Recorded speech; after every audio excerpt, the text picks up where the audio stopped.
All right, thank you very much. Chairman, delegates, my name is Enrique Beza again. I'm here representing Wirecard out of Munich, Germany, and I welcome you all. There is a revolution that is taking the world, actually, and this is the smartphone revolution. And the revolution of the smartphone is taking Africa as well. And I have seen it taking place in South Africa. I've just coming from South Africa there and having discussions with the operators there. They have confirmed to me that the smartphone penetration is already beyond 50% in South Africa of the active base. And this is a phenomenon that you will see in metropolitan areas here in Nigeria and in many other countries in Africa. By 2017, I have seen in another presentation that every single phone that will be delivered and shipped will be a smartphone.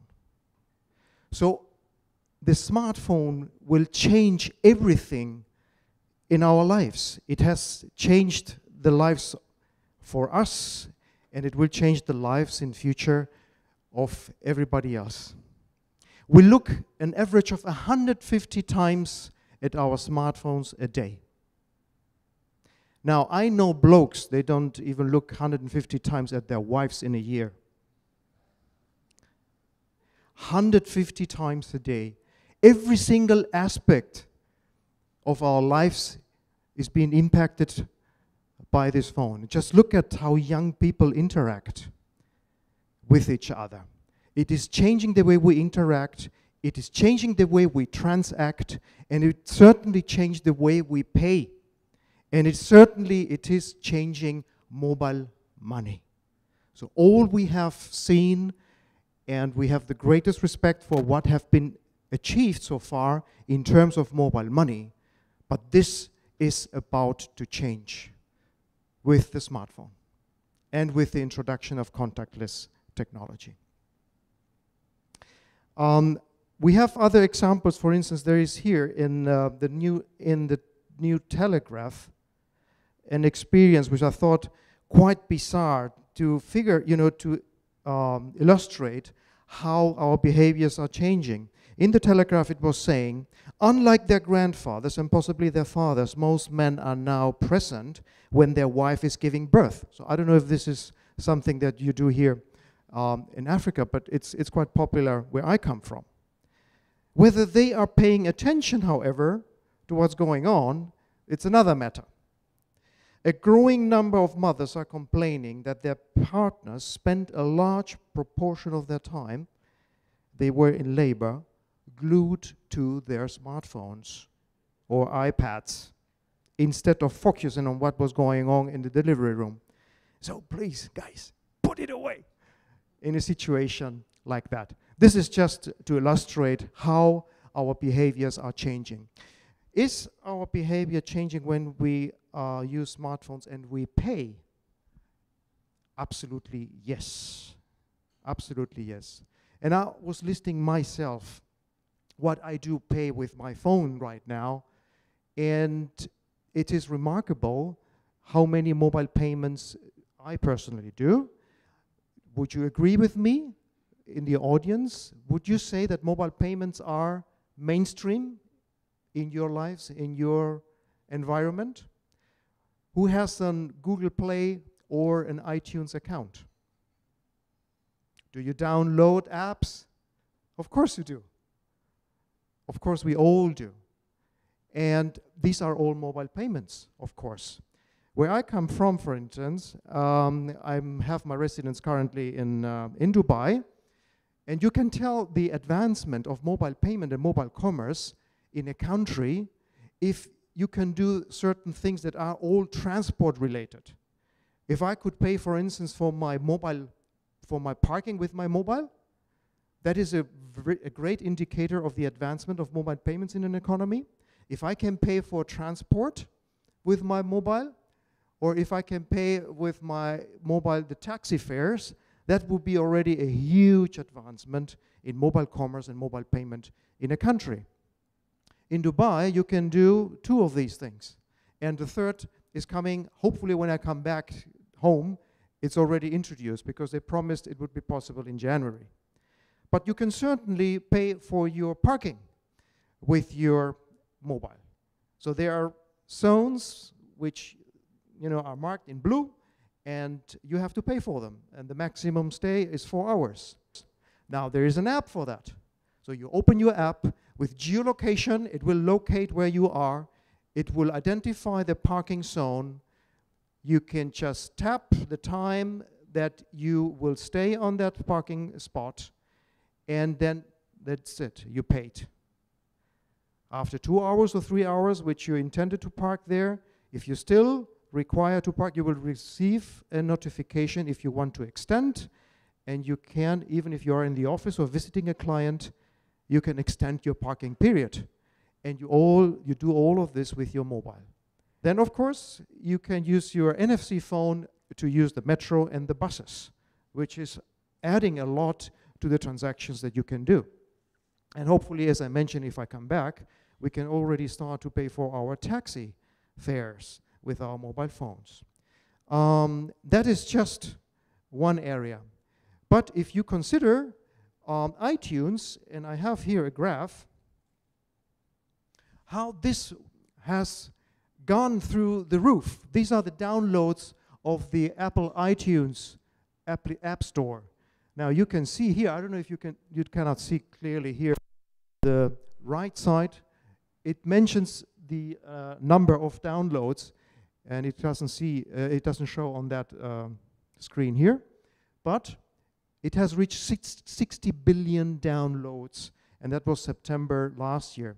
I didn't find more accurate data now for January, so bear with me, but 60 billion downloads. Now imagine every single download was a payment transaction, a mobile payment transaction.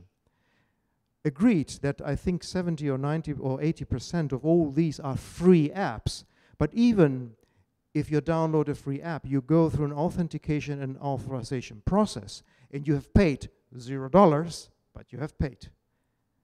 And I know what you're asking me. What about Google Play? Well, I have here another graph, which is a little older, because again, I couldn't find anything from Business Insider more updated. It's from May, but here the red line shows you the Google Play, and it is exactly more or less the same number of downloads. So we can assume that 60 billion downloads in App Store plus 60 billion downloads in Google Play Store is the reality. And this is absolutely going through the roof. And everybody who has a Google account or everybody who has an iTunes account is paying with his phones. And this is not counting all the in-app transactions. For instance, my newspaper I read every day, well, this is a subscription and I pay for it. So I downloaded the app, but then I pay a monthly or whatever subscription to download the content. So when I count all of these transactions, I figure that I am really making many more transactions than my ATM transactions, my online banking transactions, that my point of sale transactions all together. So would you say that mobile payment is mainstream? Well, it is for me, and I would say so, yes. These are the sales of tablets. So we are there where you can see the little dot there, and this is a projection and estimate until 2016. So this trend of buying online, buying mobile and paying for content and downloading apps will just intensify, increase, because with the shipments and sales of tablets and phablets, this is about to explode. Starbucks is an extraordinary example of how mobile payments are catching up at the point of sale, because this is the latest challenge. Many people object, yes, we know that. We know that on the mobile there's a lot of transactions going on, there's a lot of mobile commerce, but at the point of sale, it is taking too long. And I agree with you. I would really love to start using my mobile phone at the point of sale in retail, and it is really lagging behind. But things are again changing. Things are changing, for instance, in Australia, where 1 million active NFC phones are being used at hundreds of thousands of terminals. Things are even changing in more conservative Northern Europe, where in UK, in excess of a few million NFC devices can pay at nearly 150 contactless payment terminals. Now, the most successful mobile payment transactions, and I'm not defending NFC here just as the only solution.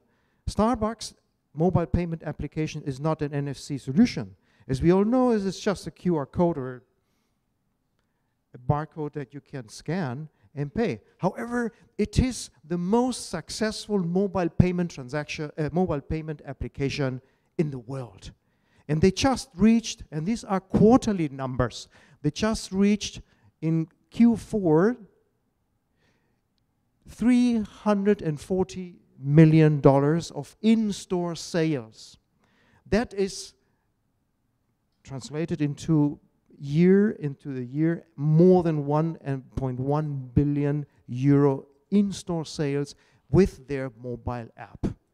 So what would you say? Is that mainstream? We know of Starbucks outlets, they make 50% of all their transactions with their app.